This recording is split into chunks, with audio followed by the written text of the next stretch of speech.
षष्ठाध्यायी जगन्माता यस्य चित्तात् समुत्थिता वेदानामुपकाराय तस्मै पाणिनये नमः।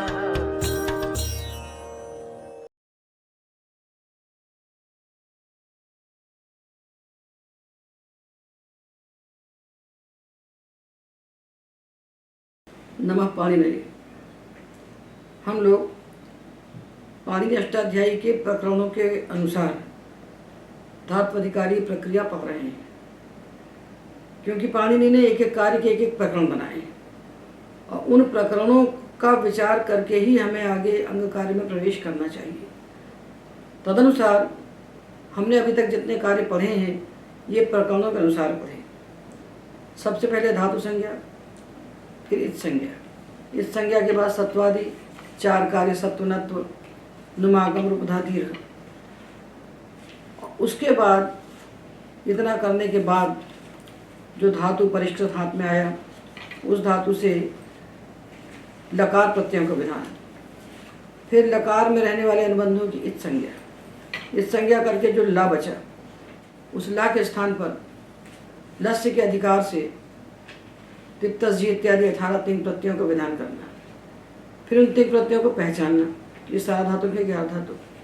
यदि सार्वधातुक हैं 4 लकारों के हैं लट लोट लंग विधि लिंग के और कर्तार्थ में हुए हैं तो बीच में विकरण को बैठाना, और विकरण को बैठाने का कार्य हमने एक प्रकरण में पूरा कर लिया। जितने विकरण एक साथ कहे गए हैं एक साथ पढ़ लिया, और उनके साथ हमने शब्लुक और शब्कश्लु भी पढ़ लिया।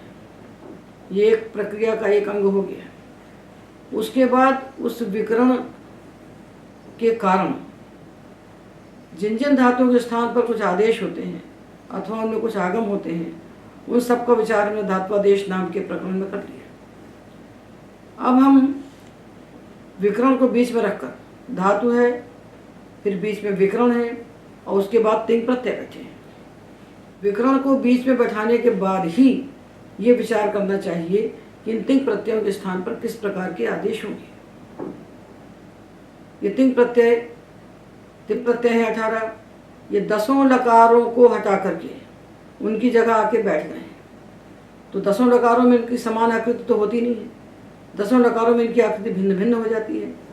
तो इन प्रत्ययों के स्थान पर किस प्रकार के आदेश होते हैं इसका निर्णय हम करेंगे विकरण को आश्रय करके, बीच में विकरण को बैठाकर। उसके अनुसार हम इन प्रत्ययों के स्थान पर होने वाले आदेशों का विचार करेंगे। उसके पहले हम ये जान लें ये जो 18 प्रत्यय हैं इनमें से लह परस्मैपदम सूत्र के द्वारा 9 की परस्मैपद संज्ञा है।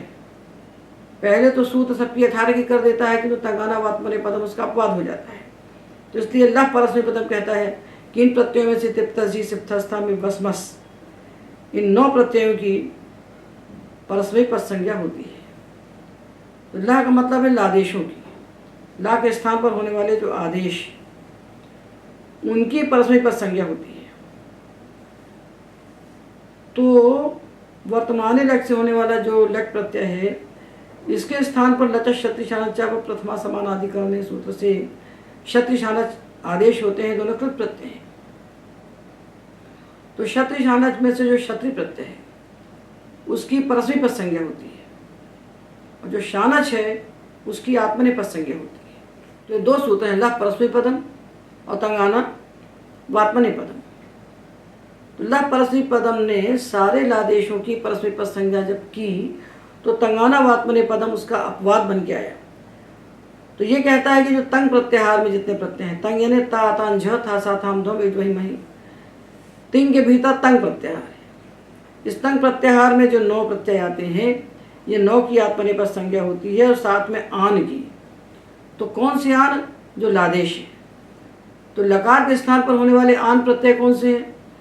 तो एक शानच है, लट के स्थान पर होने वाला शानच और लिट के स्थान पर होने वाला कानच।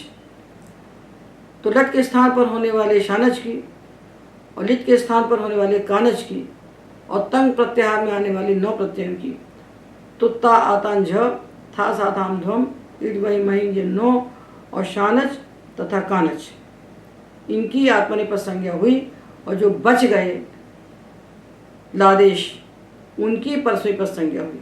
तो कौन से बच गए? तिप्तस जी सिप्थस्था में वसमस, ये 9, और क्षत्रिय बच गया और क्वसु बच गया। क्षत्रिय लडादेश, लट के स्थान पर होने वाला आदेश है, और क्वसु लिट के स्थान पर होने वाला आदेश है, क्योंकि ये सूत्र ला परस्मैपदम लादेशों की संज्ञा करता है परस्मैपद, और ये दूसरा सूत्र लादेशों की ही आत्मनेपद संज्ञा करता है। तो कृत प्रत्यय सब नहीं आएंगे। कृत प्रत्ययों में से क्षत्रिय शानच और क्वसु कानच आएंगे, क्योंकि क्षत्रिय शानच लट के स्थान पर आदेश बन के आते हैं, और क्वसु कानच लिडादेश है। तो क्षत्रिय शानच क्वसु कानच ये 4 जो ला के स्थान पर होने वाले आदेश प्रत्यय हैं, कृत प्रत्यय, इनमें से क्षत्रिय और क्वसु की परस्मैपद संज्ञा हो जाती है, और कानच और शानच की आत्मनेपद संज्ञा हो जाती है।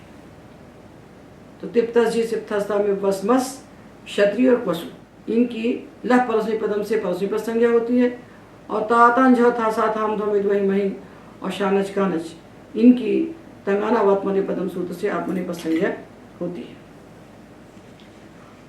अब ये जो 9 परस्मैपद के हो गए, 9 आत्मनेपद के हो गए, इनका 3 में भाग करते हैं। तिप्तस झी ये एक त्रिक हुआ, सिप्थस्था ये दूसरा त्रिक हुआ, और मिवस्मस ये तीसरा त्रिक हुआ। तो जो 18 प्रत्यय हैं, इनमें जो 3 के विभाग हैं, तिंगस त्रीण त्रीण प्रथम मध्यमोत्तमाः, इनमें तिप्तस झी इसकी प्रथम संज्ञा है, ये प्रथम पुरुष कहलाते हैं, और सिप्थस्था इनकी मध्यम संज्ञा है, और मिवस्मस इनकी उत्तम संज्ञा है। तो जो प्रथम पुरुष, मध्य पुरुष, उत्तम पुरुष हैं, ये 3 की संज्ञा होती है। तिप्तस जी तीनों का नाम प्रथम है, सिप्थस्था तीनों का नाम मध्यम है, और मिवस्मस इन तीनों का नाम उत्तम है। इसी प्रकार ता तांझ प्रथम है, था सा थाम ध्वम मध्यम है, इट वही मही ये उत्तम है। तो तिंगस त्रीणी त्रीणी प्रथम मध्यमोत्तमाः, इन 3 प्रत्ययों में जो 3 के त्रिक हैं, इनकी क्रमशः प्रथम, मध्यम और उत्तम संज्ञा की। अब उस त्रिक में से एक की संज्ञा करते हैं, एक वचन, द्विवचन और बहुवचन। तो इन त्रिकों में जो पहला है तिप, इसकी एक वचन संज्ञा है, और तस की द्विवचन संज्ञा है, और झी की बहुवचन संज्ञा है। तो तिप्तस झी ये है एक वचन, द्विवचन और बहुवचन। सिप्थस्था, सिप एक वचन है, थस द्विवचन है, और था बहुवचन है। मिप एक वचन है, वस द्विवचन है, और मस बहुवचन है। इसी प्रकार ता एक वचन, आताम द्विवचन और झ बहुवचन।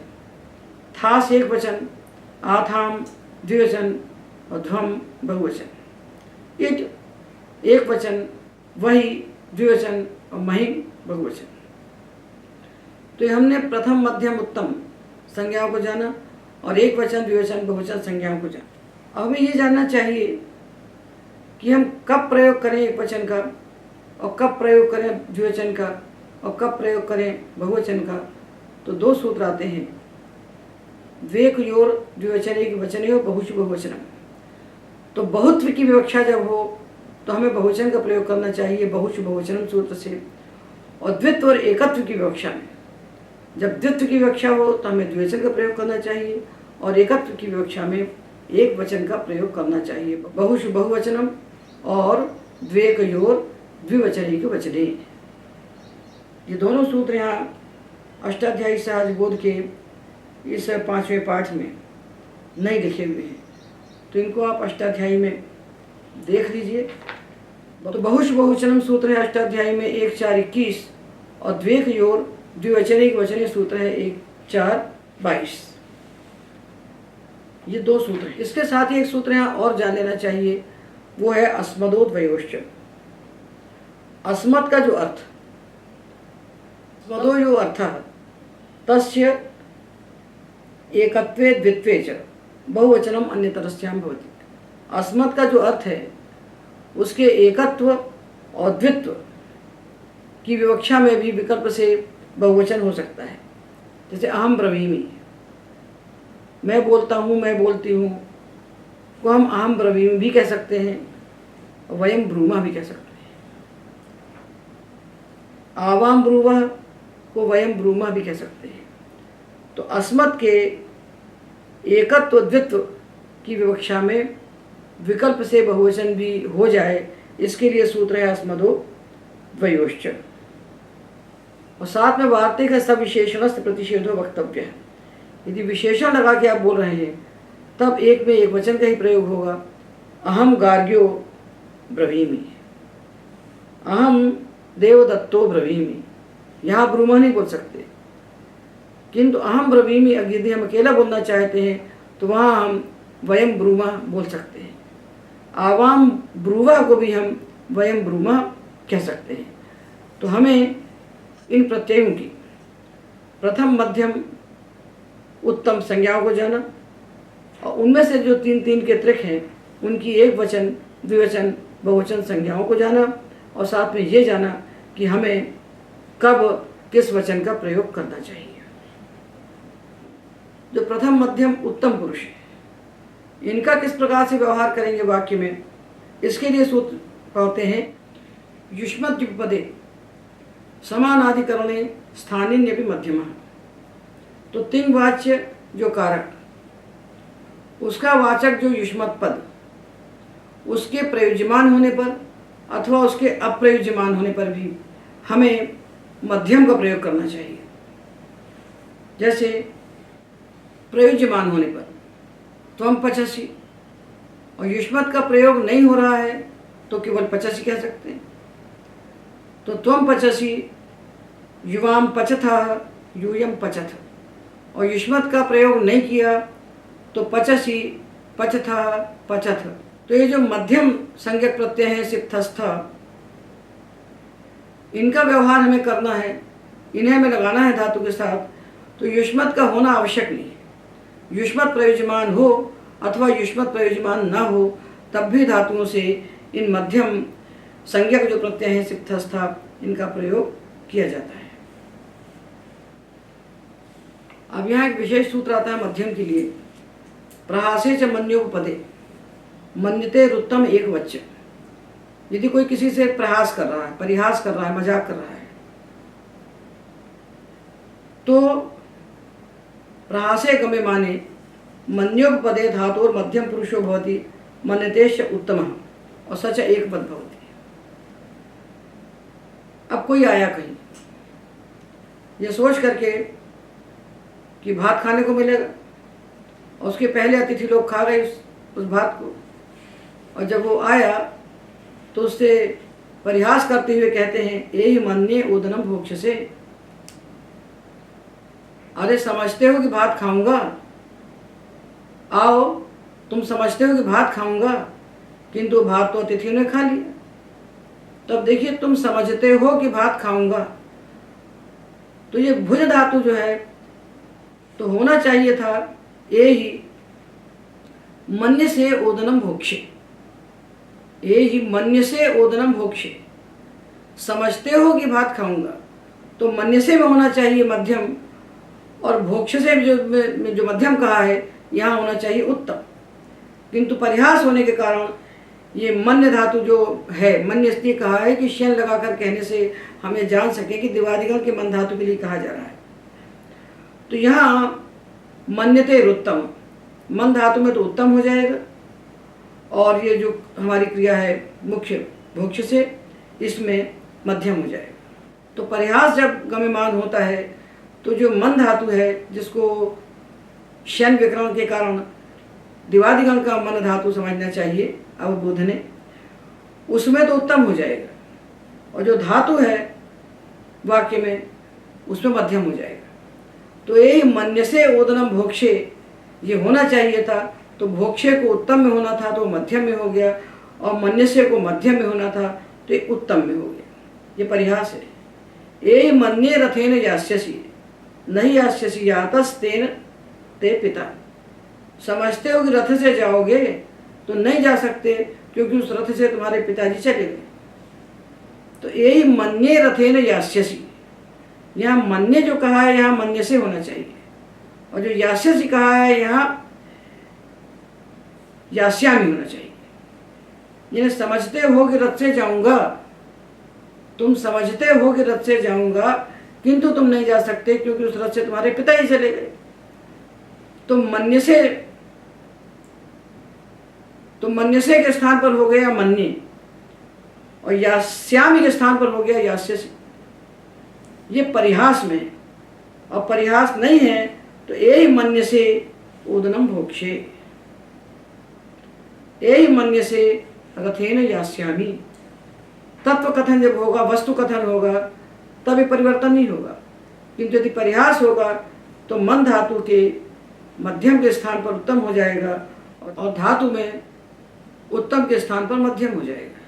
ये विशिष्ट है। प्रहासे च मन्योपदे मन्यते उत्तम एक वचन। और सामान्य कथन यदि तत्व कथन है तब ये कुछ भी नहीं होगा, तब तो युष्मत के साथ मध्यम और अस्मत् के साथ उत्तम होगा। यही मन्य से ओदनम भोक्षे इति। तो हमने देखा कि युष्मत का प्रयोग हो अथवा युष्मत का प्रयोग न हो, तब भी धातु से मध्यम संज्ञक प्रत्यय होते हैं।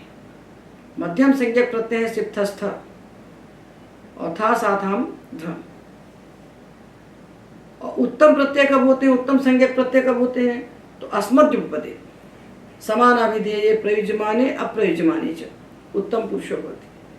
उत्तम के होने के लिए अस्मत् का प्रयोग हो अथवा अस्मत् का प्रयोग न हो, तो भी उत्तम संज्ञक प्रत्यय, उत्तम पुरुष के प्रत्यय, उत्तम संज्ञा जिनकी है वस्मस इडवही महिम, इन प्रत्ययों का प्रयोग हमें करना चाहिए। अहम पचामी, आवाम पचावा, वयम पचामा, अथवा पचामी पचावा पचामा। अस्मत् का प्रयोग नहीं किया तो भी पचामी पचावा पचामा हम बोल सकते हैं। ये तो हमने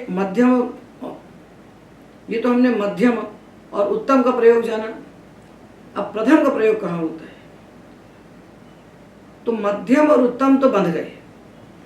मध्यम का प्रयोग होगा युष्मत के उपपद में होने पर, अथवा युष्मत उपपद में ना हो, गम्यमान हो तो भी। और उत्तम का प्रयोग होगा अस्मत् के उपपद में होने पर, अथवा अस्मत् के प्रयोज्यमान न होने पर भी, गम्यमान होने पर भी हम उत्तम का प्रयोग करेंगे। और जो अस्मत् और युष्मत से बच गए, अस्मत् और युष्मत इन उपपदों का जब प्रयोग नहीं होगा तो प्रथम का प्रयोग कब होगा, जो मध्यम का विषय नहीं होगा और उत्तम का विषय नहीं होगा। यानी जहाँ युष्मत समानाधिकरण नहीं होगा और अस्मत् समानाधिकरण नहीं होगा, वहाँ जब युष्मत समानाधिकरण होता है तो मध्यम का विषय होता है, अस्मत् समानाधिकरण होता है तो उत्तम का विषय होता है। जब युष्मत अस्मत् समानाधिकरण नहीं होंगे, जब उत्तम और मध्यम का विषय नहीं होगा, उस बचे हुए सब में प्रथम का प्रयोग होगा। यानी अहम आवाम वयम के साथ हम मिपस्मस का प्रयोग करेंगे, इडवही महिम का प्रयोग करेंगे। त्वम युवाम यूयम का प्रयोग होने पर अथवा उनका समानाधिकरण होने पर हम सिप्तस्था का प्रयोग करेंगे और था साथाम ध्रुव का प्रयोग करेंगे। और युष्मत अस्मत् का समानाधिकरण तो जब नहीं होगा तो बचे हुए सब से हम प्रथम का प्रयोग करेंगे, हमें प्रथम का प्रयोग करना चाहिए। तो अहम आवाम वयम और त्वम युवाम यूयम को छोड़ करके जितनी भी दुनिया बची, जो सारा संसार हमें हमारी आँख के सामने दिखाई पड़ता है, इस सबके साथ हमें प्रथम संज्ञक प्रत्ययों का प्रयोग करना चाहिए, तिप्तझी का और ता आतान झ का। ये उत्तम और मध्यम के वाक्य में व्यवहार की विधि हमने जानी। अब इसके साथ ही हमें ये जान लेना चाहिए कि ये जो तिंग है 18, इनकी प्रत्यय संज्ञा तो है। प्रत्यय संज्ञा इसलिए है कि प्रत्यय के अधिकार में है, और इनकी दूसरी संज्ञा होती है विभक्तिश्च। विभक्तिश्च सूत्र इन तिंग प्रत्ययों की विभक्ति संज्ञा भी करता है, इसलिए ये प्रत्यय भी हैं और विभक्ति भी हैं। विभक्ति होने के कारण ही हमने इनके सकार और जो सुऔजस इत्यादि 21 प्रत्यय हैं प्रातिपदिक से लगने वाले, उनकी भी विभक्ति संज्ञा होती है। तो सुप और तिंग, 18 तिंग और 21 सुप, इनकी विभक्ति संज्ञा होती है। और जो विभक्ति संज्ञा प्रत्यय होते हैं उनमें स्थित तवर्ग सकार मकार की हम संज्ञा नहीं करते, न विभक्तौ तस्मात् सूत्र हम इसके लिए पढ़ चुके हैं। युष्मद् पदे समानाधिकरणे स्थानिन्यपि मध्यमः। जब वाक्य में त्वम युवाम यूयम इनका प्रयोग हो युष्मत् का, अथवा इनका प्रयोग न हो, तो भी इनके समानाधिकरण में हम धातु से मध्यम के प्रत्ययों का प्रयोग करें। त्वम पचसि युवाम पचथा यूयम पचथ। यदि त्वम युवाम यूयम इन युष्मत् का प्रयोग हमने नहीं भी किया है, तब भी हम पचसि पचथा पचथ कह सकते हैं। इसी प्रकार अस्मत् के रूप हैं अहम आवाम वयम। वाक्य में जब हम अहम आवाम वयम का प्रयोग करते हैं तो इनके समानाधिकरण में हम उत्तम का प्रयोग करें। अहम पचामी, आवाम पचावह, वयम पचामह। इनका प्रयोग नहीं करते हैं तो हम केवल पचामी पचावह पचामह भी कह सकते हैं। तो युष्मत् अस्मत् के प्रयोज्यमान होने पर अथवा युष्मत् अस्मत् के प्रयोज्यमान न होने पर भी हमें युष्मत् के प्रयोज्यमान होने पर अथवा अप्रयोज्यमान होने पर उसके समानाधिकरण में हमको मध्यम का प्रयोग करना चाहिए, और अस्मत् के प्रयोज्यमान होने पर अथवा प्रयोज्यमान न होने पर उसके समानाधिकरण में हमको उत्तम का प्रयोग करना चाहिए, और जो बच गया उसमें हमें प्रथम का प्रयोग करना चाहिए। प्रथम का अर्थ होता है तिप्तझी और तातंज। अब हम जो अगला उपांग है जिसको हमें धात्वादेश के बाद करना चाहिए, हमने धातु से साधातु लकारों की प्रत्यय लगाई और बीच में बैठा दिया विकरण। जिस गण का धातु उस गण का विकरण हमने बीच में बैठा दिया, और बैठाने के बाद उस विकरण के कारण जिन धातुओं के स्थान पर आदेश कहे गए हैं उन आदेशों को कर लिया। तो उन आदेशों का निमित्त बना विकरण। पा के स्थान पर जो पिव आदेश हुआ उसका निमित्त बना वो शब्द जो कि शित है। ओतः शनि में ओकार का जो लोप हुआ उसका निमित्त बना शन। तो विकरणों के कारण जिन धातुओं के स्थान पर जो आदेश हुए हैं उन आदेशों को हमने किया, और चूंकि आदेश विकरण के कारण हुए हैं और विकरण केवल सार्वधातुक प्रत्यय परे होने पर होता है, इसलिए इनमें से कोई भी आदेश आर्धातुक प्रत्यय परे होने पर नहीं होगा। ये भी हमें समझ लेना चाहिए। अब इन्हीं विकरणों को आश्रय करके हम चारों लकारों के स्थान पर जो तिंग प्रत्यय हुए हैं उन तिंग प्रत्ययों के स्थान पर आदेश करके चारों लकारों के लिए अलग अलग प्रत्यय तैयार करेंगे। इसके पहले हमें एक बात देख लेना चाहिए। इन विकरणों के दो वर्ग हैं, अदंत और अनदंत। जो शप है इसमें शकार पकार की संज्ञा करके बचा अ, ये अथ है। इस अथ को जब जोड़ेंगे धातु में तो जो अंग बनेगा वो अदंत होगा। जैसे भू और शप इन दोनों को मिलाकर बनता है भव, ये अदंत है।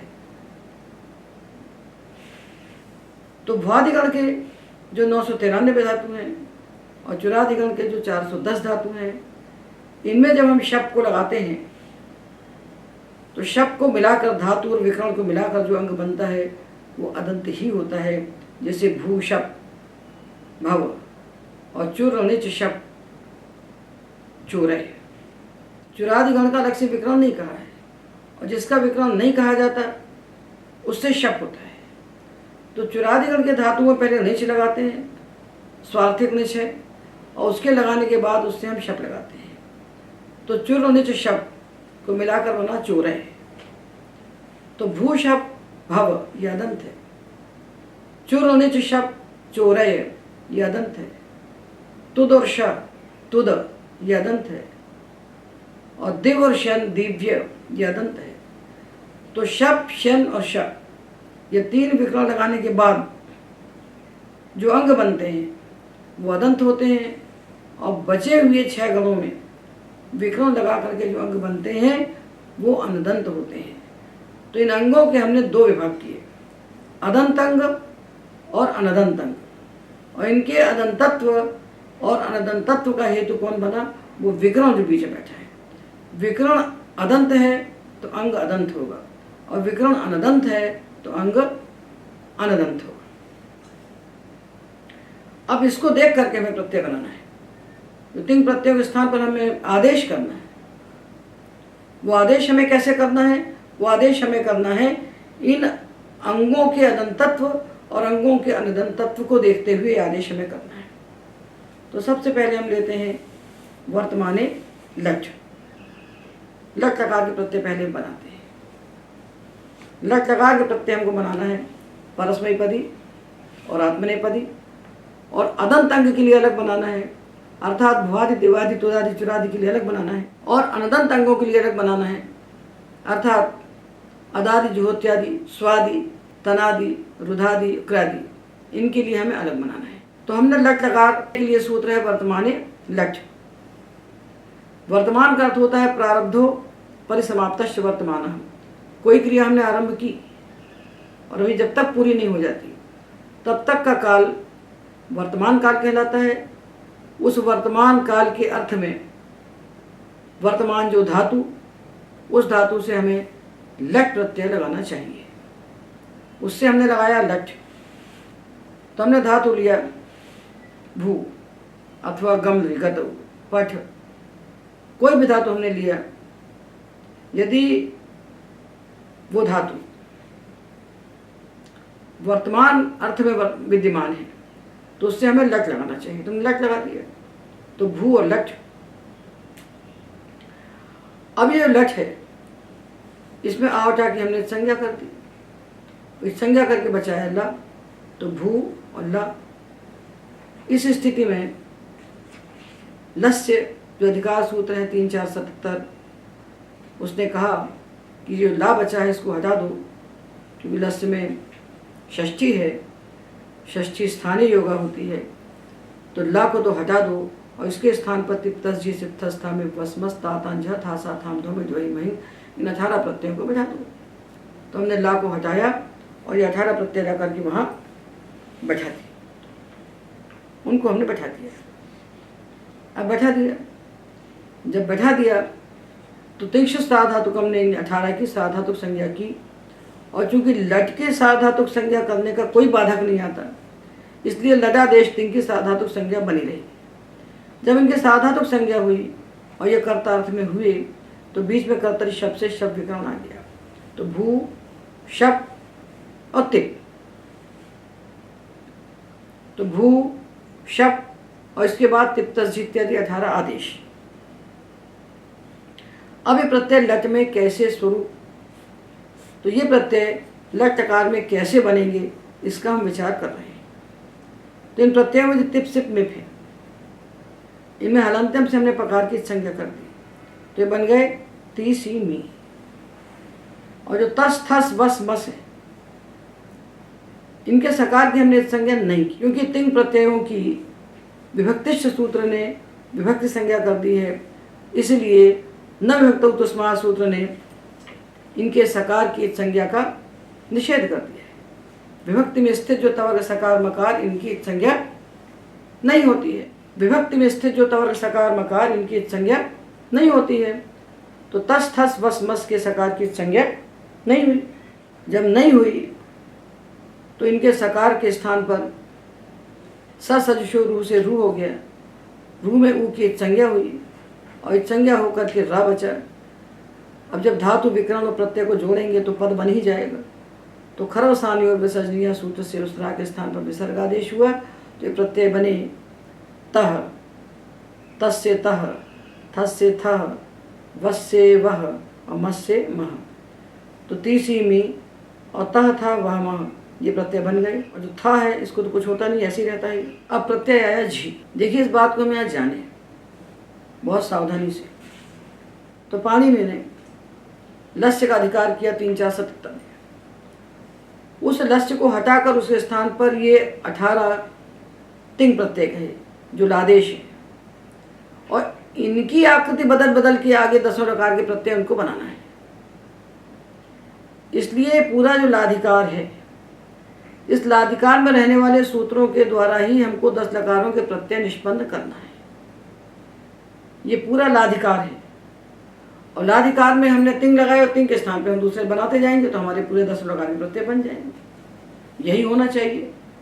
तो यदि हम चाहते हैं कि धातुओं से लकार लगाएं फिर लकार को हटाकर तिंग बैठाएं और तिंग प्रत्ययों के स्थान पर आदेश कर करके 10 लकार के प्रत्यय बनाएं, तो हमें इसी प्रकरण में जाना चाहिए। ये प्रकरण क्या पूरा अधिकार है। तो लस्य के अधिकार के भीतर सारे प्रत्ययादेश होते हैं, होना चाहिए। तब भी कुछ प्रत्ययादेश इस अधिकार के बाहर चले गए, जैसे झोंता, अदभ्यस्तात्, आत्मनेपदेशवनतः, अतो येयः, आतो गितः, अतो हे, इतने सूत्र बाहर चले गए। ये लस्य के भीतर नहीं बैठे हैं। इसके कारण का भी हमें यही विचार कर लेना चाहिए कि क्यों भाई थासस से तो यहीं बैठा है, चितात्मनेपदा नाम तेरे यहीं बैठा है, झोंता क्यों बाहर चला गया। तो देखिए इस लस्य के अधिकार में जितने सूत्र बैठे हैं और प्रत्यादेश कर रहे हैं, तीन प्रत्यय के स्थान पर आदेश कर रहे हैं, इन सूत्रों को बाहर से किसी की अपेक्षा नहीं है। वो किसी अंग को देख करके नहीं हो रहे हैं, वे होने के लिए स्वतंत्र हैं, अंतरंग हैं, उनको किसी बहिरंग निमित्त की आवश्यकता नहीं है। थासस से कहता है कि थास के स्थान पर से आदेश हो जाता है। कौन सा थास के स्थान पर? जो टिट लकारों के स्थान पर थास हुआ है उसके स्थान पर से आदेश हो जाता है। किंतु जो झी प्रत्यय आया है वो स्वतंत्र नहीं है। झी के स्थान पर होने वाला आदेश जो है अंत, झोंता, इसको पाणिनि ने 7वें अध्याय के पहले पाद में बैठाया। 7वें अध्याय के पहले पाद का तीसरा सूत्र है झोंता, और चौथा है अदभ्यस्तात्, और 5वां है आत्मनेपदेशवनतः। यहाँ विचार करना चाहिए कि झा के स्थान पर जो अंत होता है कि झा के स्थान पर जो अंत होता है उसका निमित्त केवल लकार नहीं होता। थास के स्थान पर जो से होता है उसका निमित्त केवल लकार होता है, टिप लकार तो हो गया। किंतु झा के स्थान पर जो अंत होता है वो देखता है अपने पहले। तो प्रत्यय के पहले कौन बैठा है? अंग, उसको देखता है वो कि अंग यदि अदंत है, अंग यदि अदंत है, अंग 3 प्रकार के हुए, अदंत, अनदंत और अभ्यस्त। अनदंत का भेद ही अभ्यस्त है। तो देखता है झा प्रत्यय कि उसके पहले बैठा हुआ जो अंग है वो अंग यदि अभ्यस्त नहीं है तो झोंता लगेगा। लट टकार में हमने जो तिप्तस झी प्रत्यय लिए, इनमें जो झी प्रत्यय है उस झी के स्थान पर अंत आदेश कब होगा? जब उस झी के पहले बैठा हुआ अंग अभ्यस्त नहीं होगा, अनभ्यस्त होगा। तो हमने कहा भव तो अभ्यस्त नहीं है, भूषा पिला के जो भव बनाया ये अभ्यस्त नहीं है, तो झोंता ने झा को अंत कर दिया। तो अंत में जो अकार है तकारोत्तर, ये उच्चारणार्थक है, तो झी का ई उसमें मिल गया तो बन गया अंत। तो भव और झी, यहाँ झी को अंति हुआ, तो भव और झी, ये भव अभ्यस्त नहीं है इसलिए झा को अंत हो गया। तो भवंती, गच्छन्ति, दिव्यन्ति, क्रीडन्ति, क्रीणन्ति, चिन्वन्ति, अनभ्यस्त अंग है तो हम झा को अंत आदेश करेंगे। और यदि अंग अभ्यस्त है, अभ्यस्त का अर्थ होता है उभय अभ्यस्तम, जब धातु को द्वित्व हो जाता है, ददा, दधा, जिगा, मिमा, ददा, दधा, जिगा, ये अंग अभ्यस्त संज्ञा है। तो जब अंग की अभ्यस्त संज्ञा होती है तब झोंता सूत्र नहीं लगता, तब क्या लगता? अदभ्यस्तात्। अभ्यस्त अंग से उत्तर जो झी, उसके स्थान पर अत आदेश होता है, तो वह प्रत्यय बनता है अति। ददाति दत्ता ददति, दधासि दत्था दधति, नेनेक्ति नेनिक्ता ने निजति, वावाति वावीता वावति। अर्थात ये जो झी प्रत्यय है,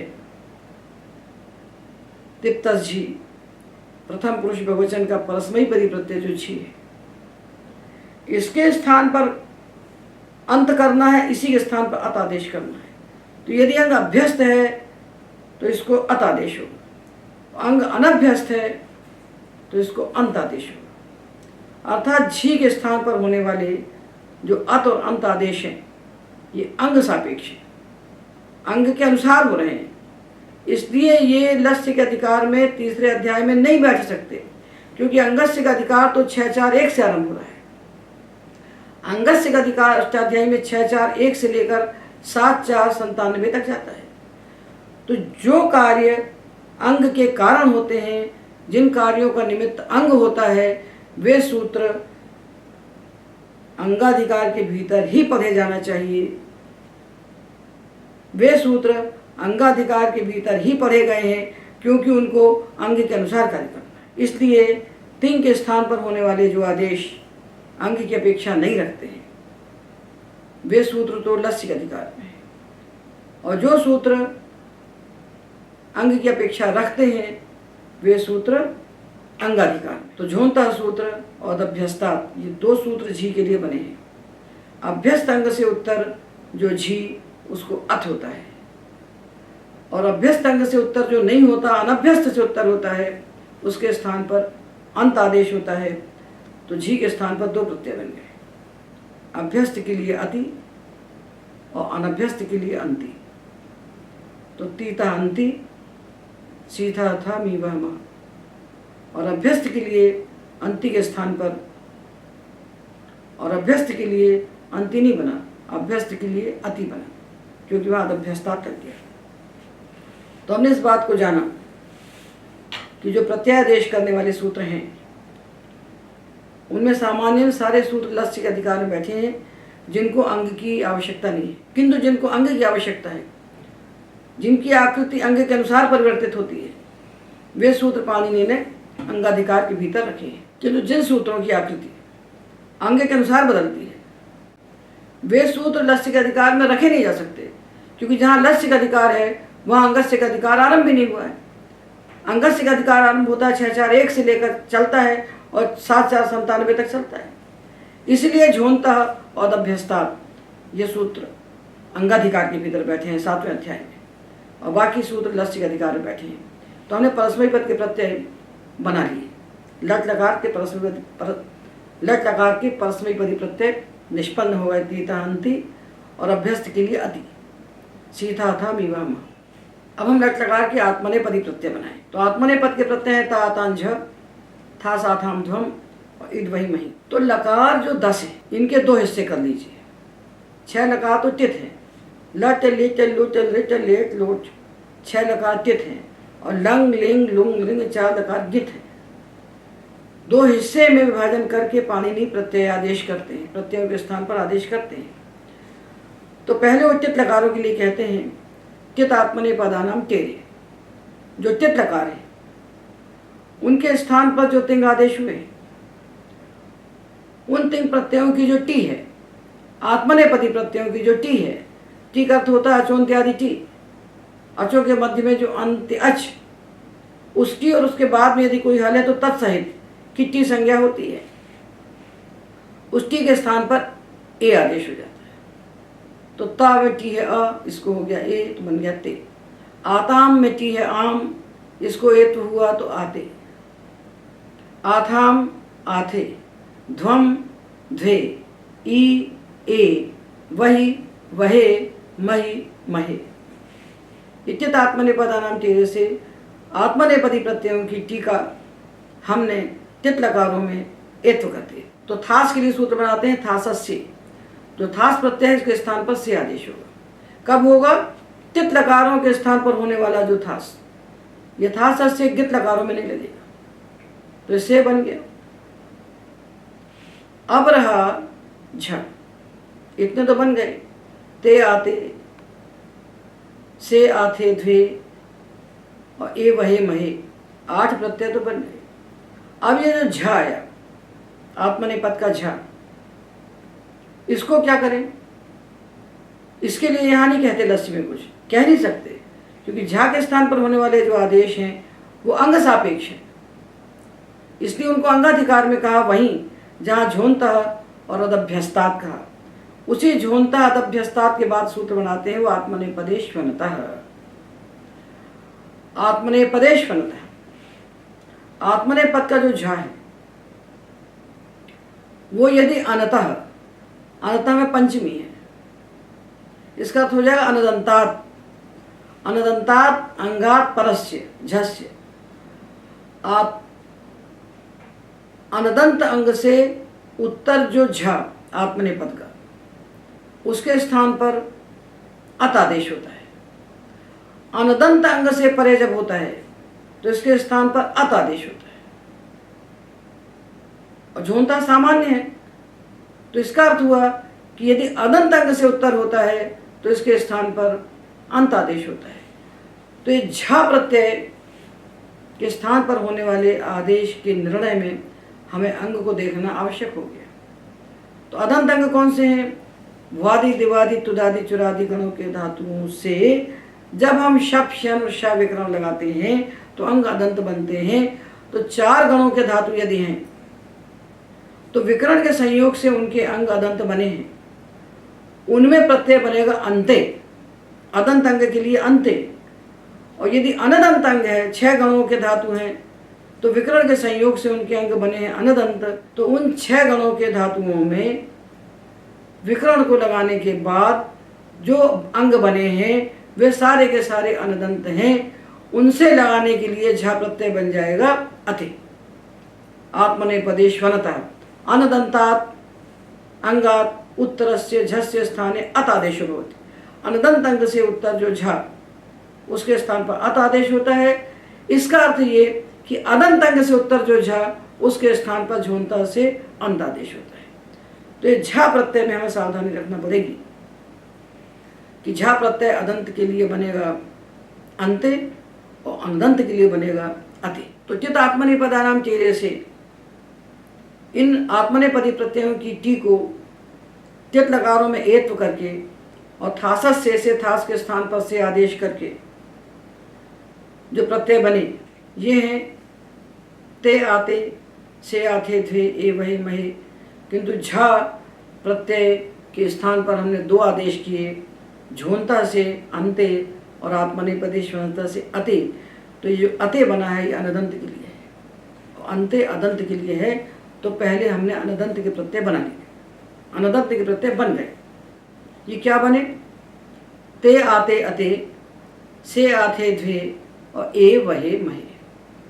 ये प्रत्यय अनदंत अंगों के लिए अर्थात 6 गणों के धातुओं में विकरण को जोड़कर बना हुआ जो अंग, उसमें जोड़ने के लिए, उसमें लगने के लिए ये प्रत्यय लट लकार के आत्मनेपदी तैयार हो गए। ये सावधानी रखना पड़ता है। इसलिए साधातु प्रक्रिया में विभाग के विभाग होते चले जाते हैं, उसमें विभाग के विभाग होते चले जाते हैं।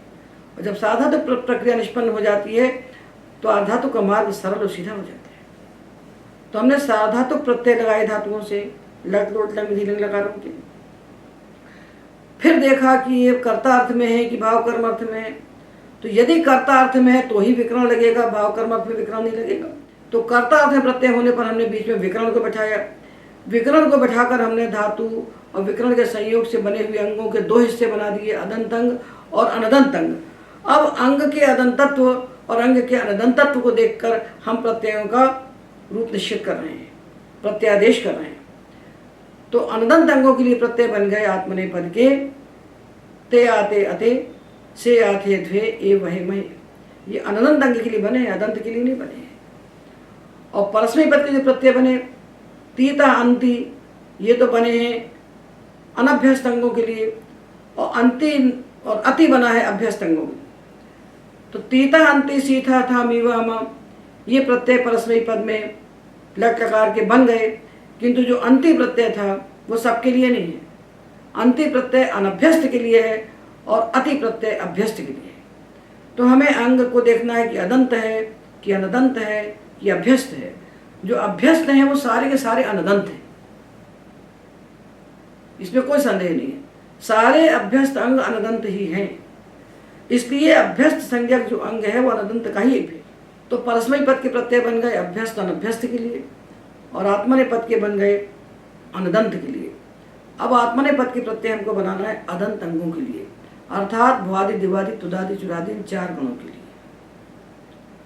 तो झा का विचार तो हमने कर लिया, झोंता। यदि अंग अदंत है तो झोंता लगाइए, तो झोंता लगा लिया तो अंत बन गया। फिर चित आत्मने पदानाम तेरे से हमने ची को एतु किया तो अंते बन गया। और जब आत्मने पदेश्वरता से अत आदेश किया तो चित आत्मने पदानाम तेरे से एतु करके अते बन गया। तो अदंत अंगों में लगेगा अंते और अनदंत अंगों में लगेगा अते, ये विचार हो गया। अब अदंत अंगों के लिए बाकी प्रत्ययों में क्या भेद होगा इसका विचार हम करते हैं। तो ये जो दो प्रत्यय हैं आताम और आथाम, जिसकी टी को हेतु करके हमने आते और आथे बना लिया है, ये दोनों प्रत्यय भी अदंत जो बने आते आथे ये तो अनदंत अंग के लिए बन गए, क्योंकि अनदंत के लिए कोई बात नहीं कही गई तो अनदंत के लिए तो बन गए। अब अदंत के लिए विशेष बात कही जाती है। ये दो सूत्र आते हैं 7वें अध्याय के दूसरे पाद में, अतो ये और आतो गीता, ये दो सूत्र आते हैं 7-2-81 और 7-2-82। ये कहते हैं कि ये जो आताम आथाम का आ है, आताम आथाम प्रत्यय अपित है, अपित सार्वधातुक है, अपित होने से सार्वधातुक मपित से गित है, यतिदेश आपको बताएंगे आगे। तो जो आताम आथाम प्रत्ययों का, गित प्रत्ययों का आ है, इस आ के स्थान पर ईय आदेश हो जाता है। ये कब होता है? हमेशा नहीं होता। यदि हमेशा होने वाला होता तब तो इसको लस्य में बैठा देते। यदि सारे अंगों के लिए होने वाला होता तो इसको हम लस्य में बैठा देते, पर ये हमेशा नहीं होता। ये होता है अदंत अंग के बाद आने वाले आते आथे जो प्रत्यय हैं, इनके आकार के स्थान पर आतोगता सूत्र से ई आदेश होता है। अनदंत अंग के बाद जब ये आएंगे तो इनको ई आदेश नहीं होगा। तो देखिए पच है, पच धातु भादिगण का, इससे हमने लगाया शब्द, तो अंग बना पच। इसमें प्रत्यय लगे आते आथे, आताम आथाम प्रत्यय लगाए, चित आत्मने पदानाम तेरे से हमने एतु किया थी को तो आते आथे बन गए। अब ये जो आते आथे का आ है ये अदंत अंग के बाद है, पच अदंत अंग है। तो अदंत अंग के बाद आने वाला जो आते आथे आताम आथाम प्रत्ययों का आकार, इन गित प्रत्ययों का आकार, इसके स्थान पर ई आदेश हो जाता है। आ को हो गया ई, और जब ई आदेश हो गया तो इस यकार का हमने लोपो व्योर्वली सूत्र से लोप कर दिया, तो ये प्रत्यय बन गए इते और इथे। अदंत अंग है तो प्रत्यय बने इते इथे, और जब अंग अदंत नहीं है जैसे चिनु और आते, तो चिनु में स्वादिगण का धातु है तो श्नु प्रत्यय लगा, स्वादिभ्या श्नु, तो अंग बना चिनु। ये उ जो है ये जो चिनु है ये अनदंत है, इसके अंग में ह्रस्व आकार नहीं है। तो अनदंत अंग के लिए तो आते आथे प्रत्यय, अदंत अंगों के लिए इते इथे प्रत्यय। तो ये जो लट लकार के प्रत्यय बने आत्मनेपद के, ये दो प्रकार के हो गए। अदंत अंगों के लिए ते इते अंते, से इथे द्वे और ए वहे महे। अदंत अंगों में हमने लगाया आतो गितः और झोंता, और अनदंत में हमने ना आतो गितः लगाया ना झोंता लगाया, वहाँ हमने झा के स्थान पर आत्मनेपदेश्वरता से अत आदेश किया और टी को एतु करके वहाँ प्रत्यय बने ते आते अते, से आथे द्वे और ए वहे महे। तो चिनुते चिन्वाते चिन्वते, चिनुषे चिन्वाथे चिनुध्वे, क्री धातु से ऊ लगाया तो कुरुते कुर्वाते कुर्वते, कुरुषे कुर्वाथे कुरुध्वे, क्रीणीते क्रीणाते क्रीणते, क्रीणीशे क्रीणाथे क्रीणीध्वे। ये आते आथे और अते ये अनदंत अंगों के लिए है, और इते इथे और अंते ये अदंत अंगों के लिए है। तो इस प्रकार हमने लट लकार के परस्मै पद और आत्मनेपद के प्रत्यय निष्पन्न कर लिए, अदंत अनदंत और अभ्यस्त अंगों का विचार करते हुए। ये जो आदेश हैं, प्रत्यादेश करके जो प्रत्यय बन रहे हैं, यही वास्तविक प्रत्यय हैं।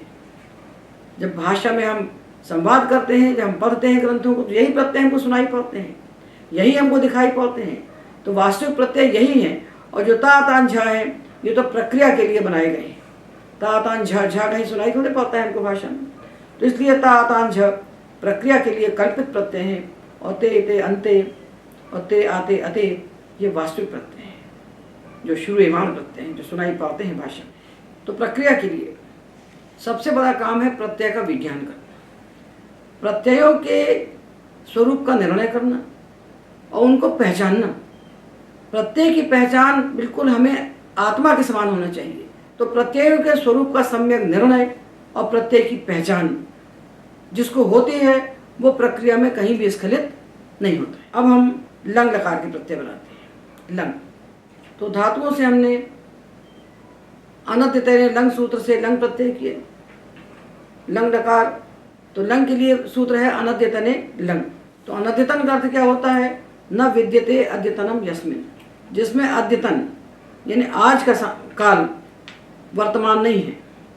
आज का काल जिसमें नहीं है, आज का काल यानी आज के सूर्योदय से लेकर, तो अद्यतन का अर्थ होता है आज का काल, और जिसमें आज का काल वर्तमान नहीं है उस अर्थ को कहने वाले धातु से लंग प्रत्यय होता है। तो लंग लकार सारे भूत को कहने वाला लकार नहीं है। 3 लकार भूत को कहने वाले हैं। भूतार्थ वृत्ति 3 लकार हैं, लंग, लुंग और लिट। तो सामान्य भूतकाल को कहने वाला प्रत्यय लुंग है और अनद्यतन भूत को कहने वाला प्रत्यय लंग है। लंग का प्रयोग हम उस भूत के लिए नहीं कर सकते जिसमें आज का काल मिला हुआ है। आज के काल में होने वाले भूत को बताने वाला जो धातु, उससे हम लंग का विधान नहीं कर सकते हैं। तो हमने धातुओं से लंग प्रत्यय किया और लंग में आ अकार उकार की संज्ञा कर ली। बचा ला, ला के स्थान पर हमने तिप्तसझी से तिबादी आदेश कर दिए। और इन आदेशों के करने के बाद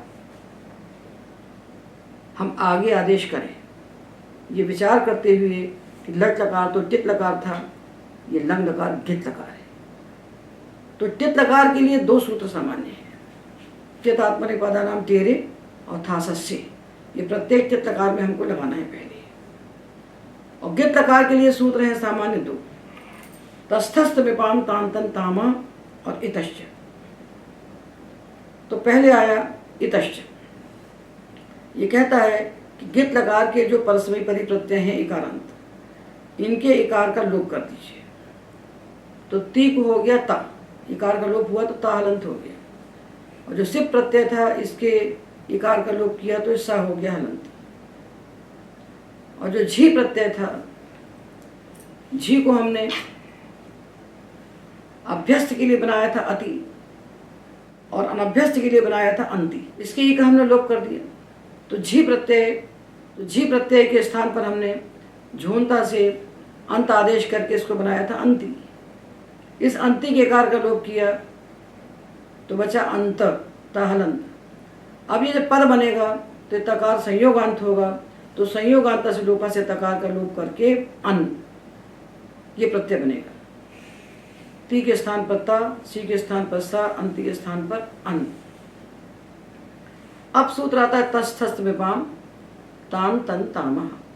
तस, थस, था और मिप, इन चारों के स्थान पर क्रमशः ताम, तम, ता और अम ये आदेश होते हैं। तो तस को हो गया ताम, और थस को हो गया तम, और था को हो गया ता, और मिप को हो गया अम। अब रह गए वसमस। तो नित्यम गिता सूत्र कहता है कि जो गित लकार होते हैं उनके उत्तम पुरुष के सकार का नित्य रूप होता है। तो गित के लिए 3 सूत्र आ गए, गित लकारों के लिए ये 3 सूत्र आ गए, इतश्च, तस्थस्थ विपाम ताम तन तामा और नित्यम गिता। ये 3 सूत्र गित के लिए हो गए। और तित आत्मनेपदा नाम तेरे था सस्य 2 सूत्र तित लकारों के लिए हो गए। तो पहले तित और गित को अलग अलग करके उनके लिए सामान्य सूत्र बताए, फिर विशेष सूत्र बता दिए। तो पहले लकारों का चित्त और गित में विभाग किया और उनके लिए पहले सामान्य सूत्र बताए, फिर विशेष सूत्र बताए। तो ये लंग लकार के लिए परस्मैपदी प्रत्यय निष्पन्न हुए, ता ताम अन, सा तम ता, अम व म, ये प्रत्यय बन गए लंग लकार के परस्मैपदी। अब हम आत्मनेपदी प्रत्यय बनाएं और ध्यान रखें कि ये जो था सस्य और चित आत्मनेपदानाम तेरे दो सूत्र थे, ये टित लकारों के लिए थे, इसलिए लंग लकार में ये सूत्र नहीं लगेंगे। तो वहाँ थास ही रहेगा। आताम आथाम की टी को एत्व नहीं होगा, किसी की टी को एत्व नहीं होगा लंग लकार के आत्मनेपद में। तो ता जैसी रहा, आताम भी वैसी रहा। और झा के लिए हम पढ़ चुके हैं, यदि अदंत के बाद आएगा तो ये अंत होगा, अनदंत के बाद आएगा तो ये अथ होगा। आताम आथाम का जो आ है ये अदंत के बाद आएगा तो आतो गीता से इस आ को ई आदेश होकर के लोपो वे बलि से यकार का लोप हो जाएगा। अनदंत के बाद आएगा तो आताम आथाम ऐसे ही रहेंगे। तो अनदंत अंगों के लिए प्रत्यय क्या बने? ता आताम अत, ता आताम ज्योग्य रहे और झा को अथ हो गया अदभ्यस्ता। तो ता आताम तो ज्योग्य रहे और झा के स्थान पर आत्मनेपदेश्वनता सूत्र से अत आदेश हो गया। तो ता आताम अत, थास आथाम ध्वम और ई वही मही, ईट वही मही से टकार की संज्ञा हुई के ई वही मही। ता आताम अत, था आथाम ध्वम ई वही मही, ये प्रत्यय लंग लकार के लिए जो आत्मनेपदी हमने बनाए ये अनदंत अंगों के लिए बने। और जब अदंत अंग आया तो वही दो कार्य जो हमने लक्ष्मी किए थे, आतो गीता से जो आताम आथाम का आ है, इस आ के स्थान पर हमने ई आदेश किया, ई, और यकार का लोप वेरबली से लोप कर दिया तो प्रत्यय बन गया इताम इथाम। और झा के स्थान पर हमने झोंता से अंत आदेश किया तो बन गया अंत। तो अदंत अंगों के लिए प्रत्यय बने त इताम अंत, था इथाम ध्वम ई वही मही। और अनदंत अंगों के लिए बने त आताम अत, था आथाम ध्वम ई वही मही। इस प्रकार हमने लस्य के अधिकार में जो सूत्र हैं, जिनके द्वारा प्रत्यादेश होना चाहिए, जिनके द्वारा लादेश जो तिंग है उनके स्थान पर आदेश होना चाहिए, उसी के लिए लाधिकार बनाया गया है। उनका विचार करते हुए हमने साथ में उन सूत्रों का विचार किया जो सूत्र लाधिकार के बाहर अंगाधिकार में बैठे हैं, क्योंकि सारे लादेश स्वतंत्र नहीं है।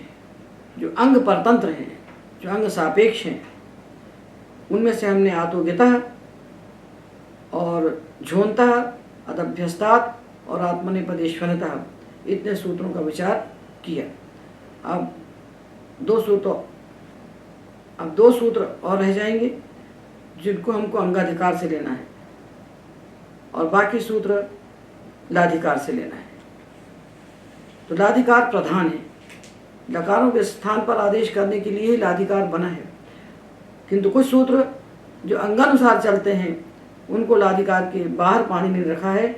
उनको समन्वित करते हुए हमने लजादेश तिंग प्रत्ययों के स्थान पर आदेश किए और जो लंगादेश तिंग प्रत्यय थे 18 उनके स्थान पर आदेश किए, और लट और लंग लकारों के लिए परस्मैपदी आत्मनेपदी प्रत्यय तैयार किए।